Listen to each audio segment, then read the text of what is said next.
Traveling Michigan's back roads and discovering the unsung heroes or untold stories in the state is a never-ending full-time occupation. We at Michigan Magazine TV have been doing it over a quarter of a century now and haven't even scratched the surface. We've filled a museum and storehouses with artifacts and unusual items of interest we've collected and filled countless archives with memories and gifts. And when we've thought we've seen it all, a new generation of heroes and secrets emerge that must be spotlighted. Michigan Magazine is not merely a TV show, but a never-ending mission of pure Michigan. On this edition of the program, we were delighted to cross paths with another television show that has a similar goal, but on a broader playing field, so to speak. And it's also aired here on RFD-TV. The program, into its third season now, is called Small Town Big Deal, hosted by Southern country boy Rodney Miller and Hollywood country girl Jan Carl. As a team, they're on a mission to discover the wonderful things happening in small towns across the country. Rodney is a fairly new face to TV audiences as host and producer, but you may have caught Jan on television in varying positions, including a stint as host and reporter in a little nationally known syndicated program called Entertainment Tonight. Rodney began Small Town Big Deal a few years back, hosting solo until recently when Jan joined the team for the love of the concept. Michigan Magazine and Small Town Big Deal crossed paths first in Frankenmuth while we were in Frankenmuth doing a segment on Christmas ornament designer Curtis Posniak, and they were doing a program on Bronner's Christmas Wonderland. We were in the same building. Amazing. Rodney and Jan were into day 2 in Frankenmuth, heading out the next morning to Cops and Donuts in Clare. After our interview with Curtis and his amazing talent, we witnessed Rodney and Jan in action at Bronner's.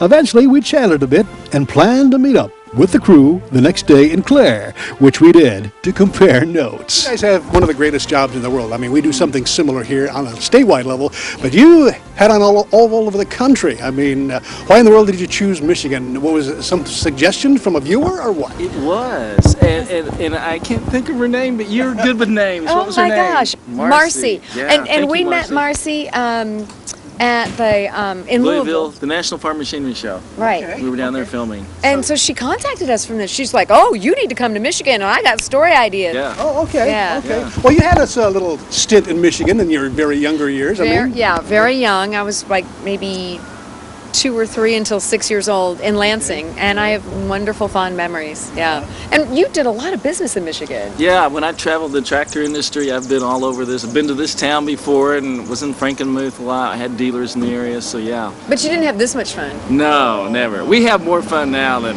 it's just, we do have the best job. We feel like we have the best jobs in the world. Yeah. Well, Rodney, you're a rural boy, a farm boy from way back. Now, you two got together just fairly recently, about a year or so ago, right? What's that? Yeah, less than We've that. been filming together for about 6 months now. Yeah. Oh, okay, 6 months. You're filming your third season, right? But the Yeah. second season is pretty much just getting underway, is it, or what?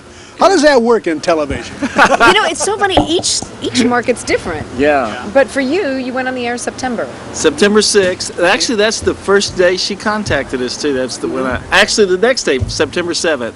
Oh, okay. And then we talked for 2 or 3 months, and then we got together and met, and Okay.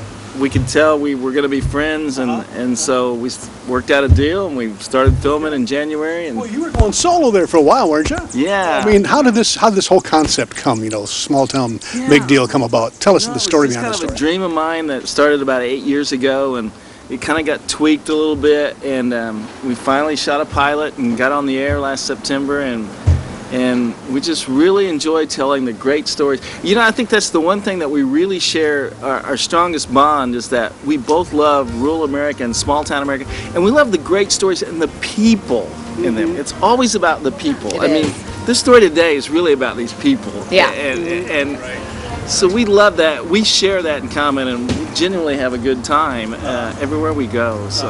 Well, Yeah, I think that. I mean, I used to do hard news and entertainment news, and after all of that, this show is sort of reinstilling my faith in just everybody and in America and how great we are as individuals and as a nation.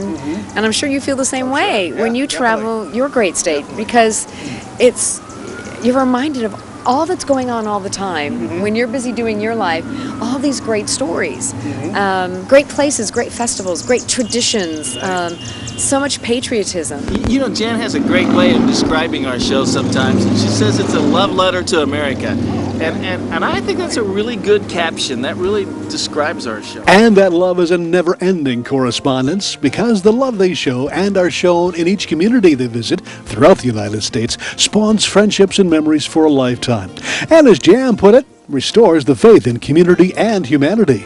Today's visit to Cops and Donuts in Clare was quite the experience for everyone involved. It reminded me of one big family outing that just happened to be documented with cameras and microphones. Lots of laughter, camaraderie, and inspiring talk of a promising future. It was a long day for Rodney and Jan and their crew, as it was for Greg Reinerson of Cops and Donuts. The hours the bakery diner opened their arms to the TV crew seemed to go as fast as a hot knife through butter. We know you'll enjoy the segments they filmed in Michigan as much as we enjoyed watching them having fun and learning about the undying spirit of the Michigander.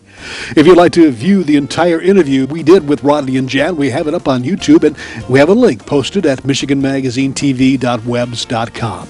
And be sure and catch that show on RFD-TV Thursday evenings. A big thanks to Small Town Big Deal for sharing their day with Michigan Magazine, and wish them safe travels. And to keep spreading the spirit of America off the beaten path.